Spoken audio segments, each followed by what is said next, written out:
नाजरीन, लाहौर में मुसलसल 6 घंटे 45 मिनट बरसने वाले बादलों ने शहर की सड़कों, चौक चौराहों, गलियों और बाजारों को तालाब बना दिया, जबकि बारिश के पानी में डूबकर 2 लड़के जान बाग हो गए।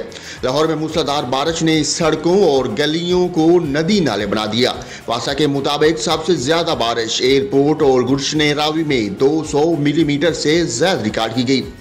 गुलशन रावी में 183 मिलीमीटर और शहर के मुतअद्दिद इलाकों में 150 मिलीमीटर से ज्यादा बारिश रिकॉर्ड की गई। बारिश का पानी जनरल अस्पताल की इमरजेंसी वार्ड के गेट में दाखिल हो गया, जिन्हें अस्पताल के एडमिन ब्लॉक और आउटडोर के सामने भी पानी जमा हो गया। छतें भी टपकती रहीं, पार्किंग में मोटरसाइकिलें भी डूब गईं। नवाकोट और शेराकोट में 2 लड़के डूबकर जान बाग हो गए, जबकि रायविंड में छत गिरने से शबीर नामी शख्स जख्मी हो गया। लाहौर के अलावा कसूर, शेखुपुरा, पाक पतन, चूनिया और मुलैका इलाकों में भी बारिश हुई।